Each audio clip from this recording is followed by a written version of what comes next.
Phoenix Garage. Today we are working on the dirt bike, the one that we haven't touched yet. The XR80S, if I'm not mistaken. It's the 8485. The bike is not as bad as I thought it was. The problem I found what exactly was wrong with it. It was something else. We initially thought it was the magneto that was the problem. Speaking with a different mechanic, that the guy who had experiences with these, he's actually was telling me that it's almost impossible that the magneto lets go on these because of the fact that they're screwed from behind and they're glued on. So he's like, there's no way those would fall off.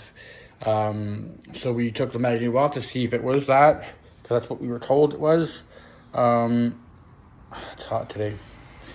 And we figured out that it wasn't the magneto, it was something else.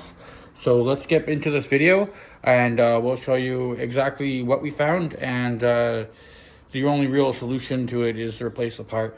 So it's another part we're going to have to order, and at the same time afterwards I'll give an update on what's been going on with the rest of the bike.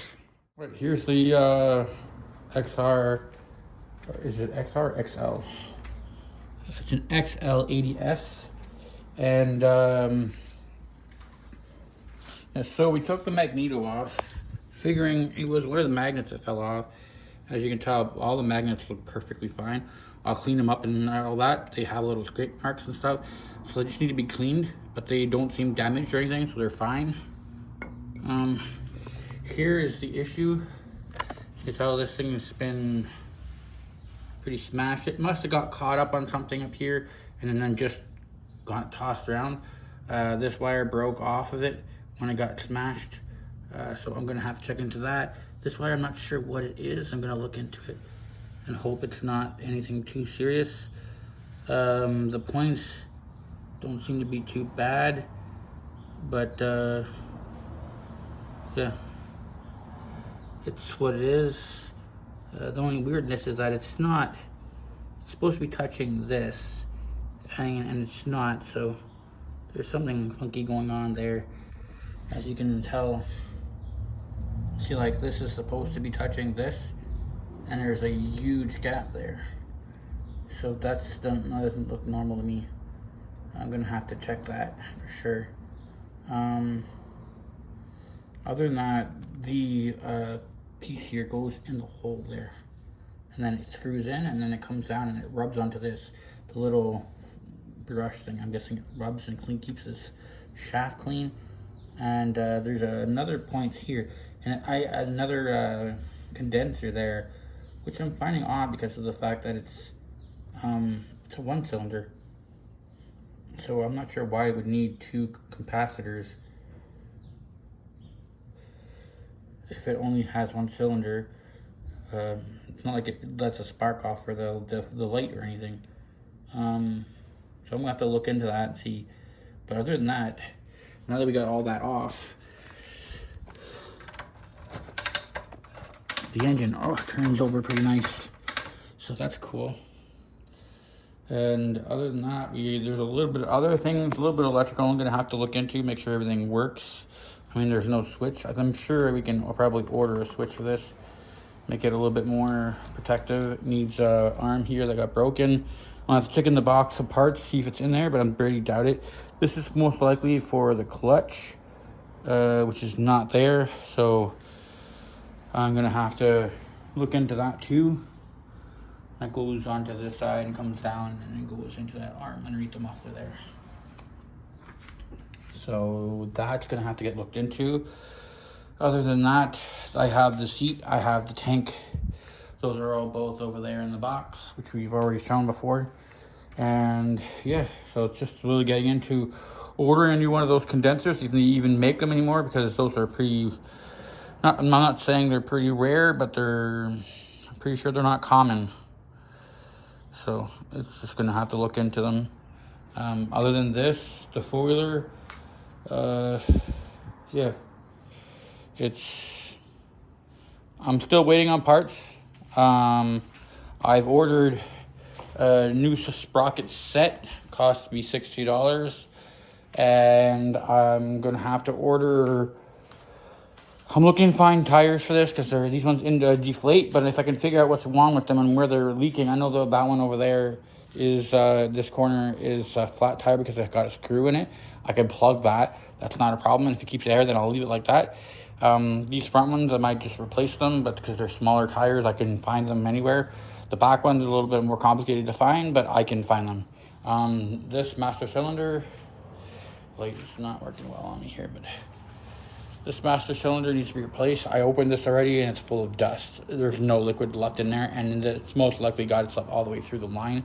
So I'll remove it. I'll spray it down inside the line with all both of the lines disconnected and spray it all out, flush it all out so I can reuse the lines. I'm hoping, I know that side when I did it, the caliper was stuck. I was able to loosen it up and get it back working again after I cleaned everything up and got all the junk out of it. So I'm probably gonna have to do that to this wheel. Hopefully not, but probably will.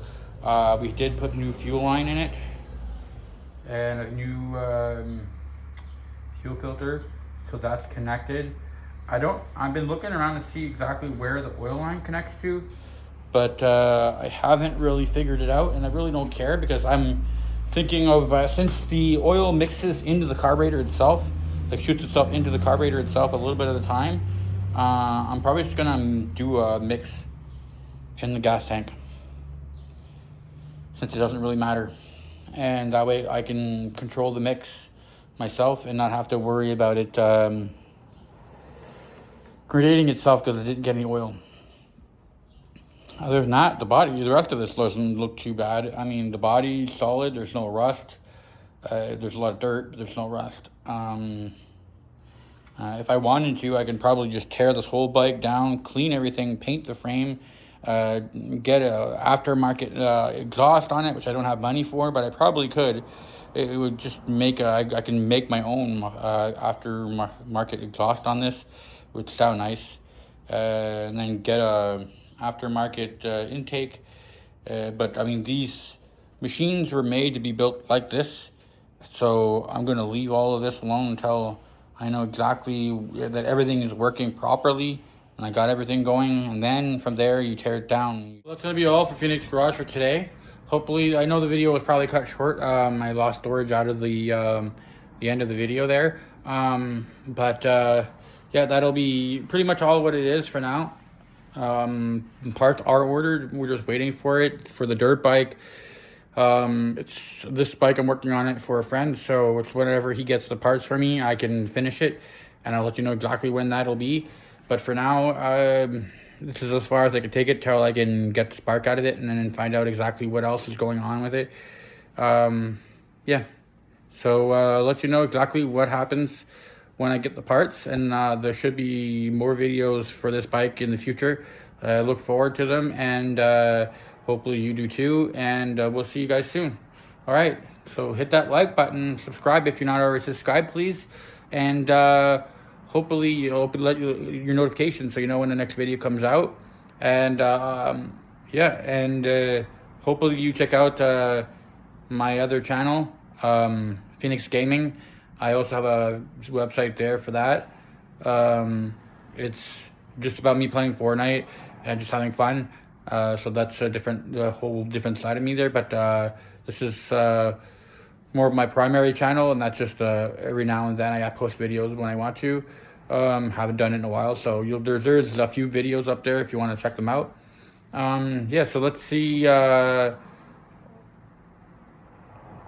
let you know exactly when this video comes out.